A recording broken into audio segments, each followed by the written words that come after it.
Greetings, happy Monday, happy week 4 of 14. You made it. You made it 4 weeks into this thing. Now let's finish it out. Finish strong, keep going all the way through the midterm period. And yeah. Don't put yourself in a position where you have to consider dropping. Just stay strong. You got this. All right, so this week your narratives are in, and I'll have this week to score them. I hope they are all good scores. I don't score these hard. I'm not a hard score with the narratives. But if you give me reason, if you just ignored the lessons that I gave, points are going to come off. I'm just saying, points are going to come off. Don't give me reason to take points off. All right, so narratives are in. I'll score those this week. While I'm scoring those, I would like you to read chapter 11, which is comparison and contrast.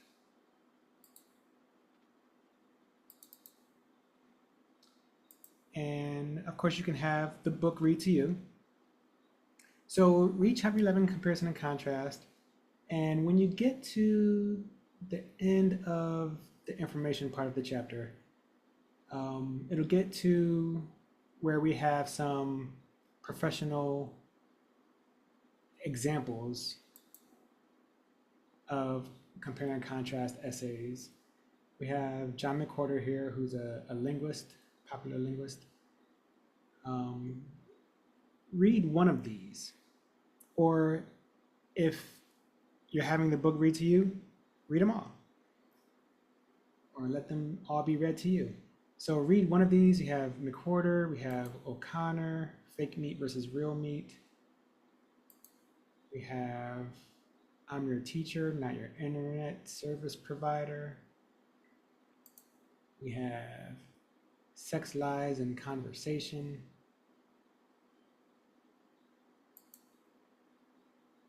We have Emmett Till, Tamir Rice, Sons of the Great Migration. And we have a play, Trifles. So pick one of those and read it after you read the chapter, the traditional chapter, the chapter information.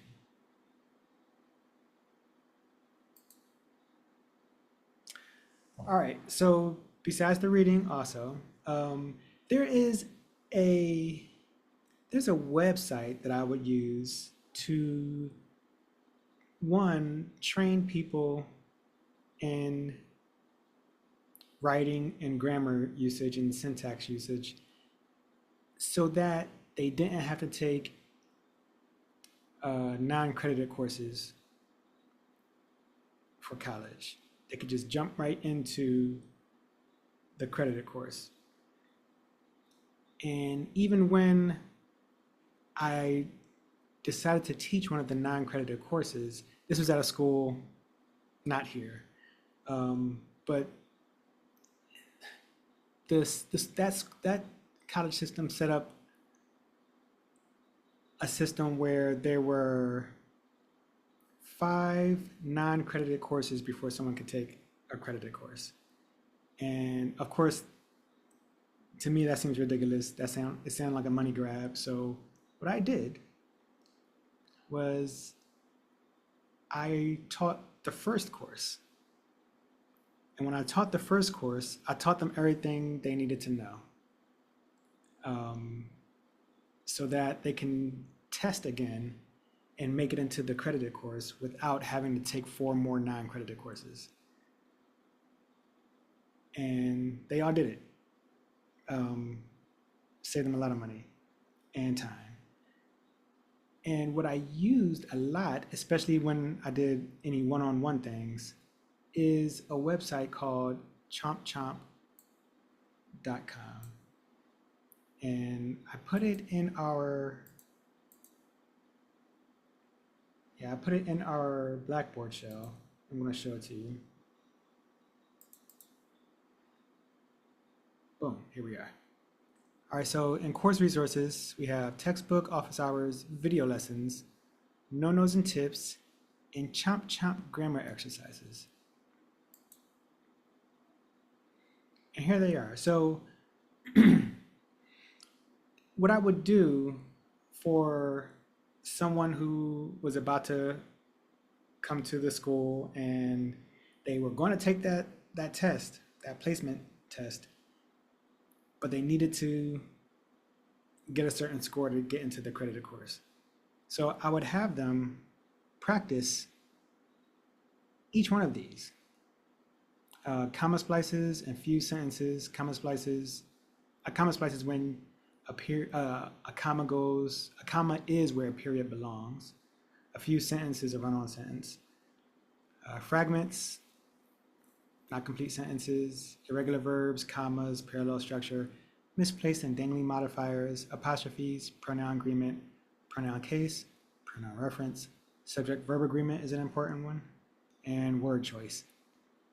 If I put on your paper that you are having some comma issues and you should practice commas, I mean for you to come to chompchomp.com or come to this part of our Blackboard Shell, this page, click on commas or click on comma splices and fused sentences and practice. If you get 85%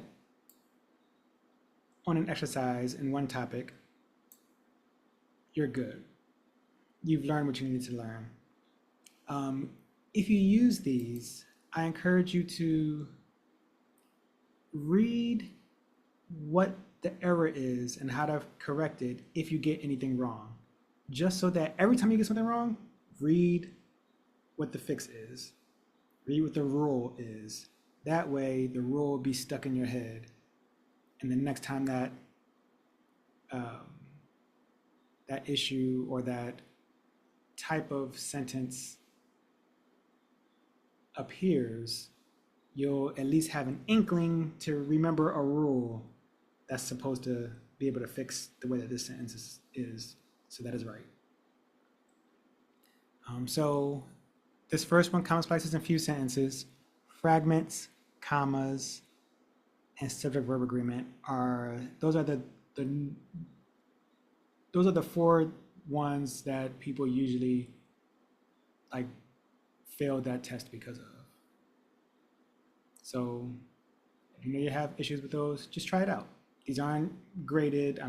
These don't apply to your score here in the grade book, but these are things that if you know you have an issue with grammar, practice with these things. Practice them. Just go in there and practice them. Because this isn't really a grammar course. So I'm not teaching grammar. But there are some advanced grammar things that we'll talk about. But basic grammar, this isn't a basic grammar course. So if you need help with basic grammar, practice. Practice. It's there for you. And these exercises, they work. They work. I've been using them for years and years. And the rules are the same. They work. Use it. All right, what's next?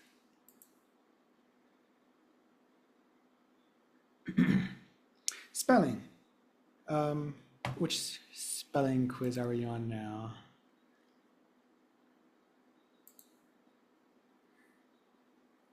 We are on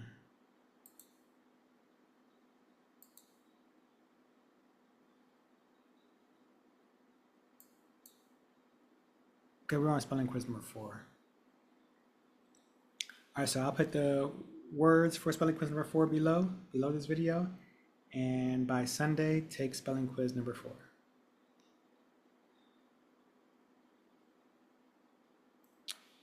If you would like to do extra credit is always, unless otherwise stated, 3-paragraph essay, and stop putting your essay in the text box. Don't do that. For everything that you turn in, for every paper that you turn in, turn it in as a Word or PDF document. I only didn't stress that for the extra credit because I don't know. I was just trying to give you, I was just trying to help you get some extra points. But yeah, stop stop pasting your essays in that text box.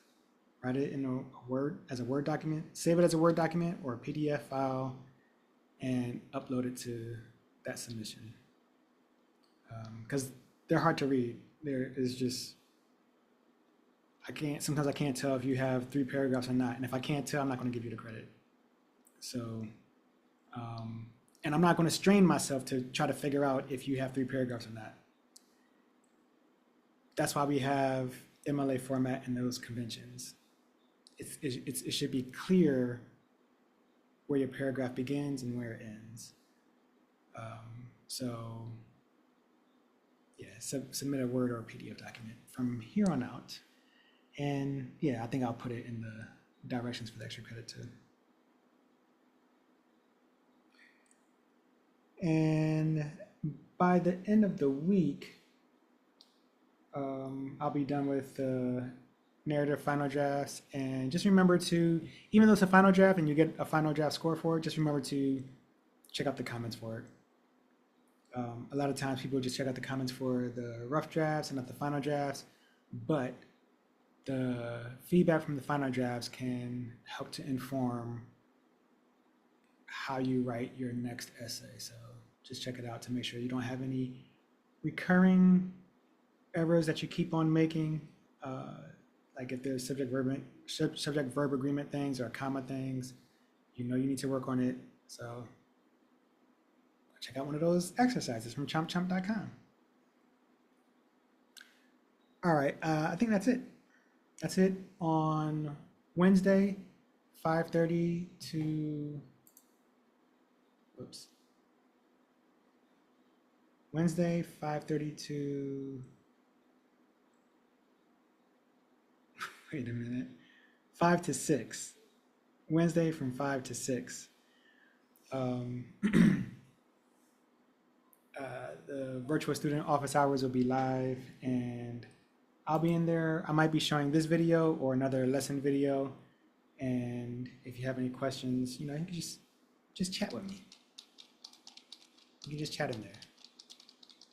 And I'll do that as long as there's no appointment set for me. Because you can go in and make a private appointment. All right, now that's it. If you have any questions, shoot me an email. Oh, one more thing. Did I mention? Yeah, I did already. All right. That's all. Later.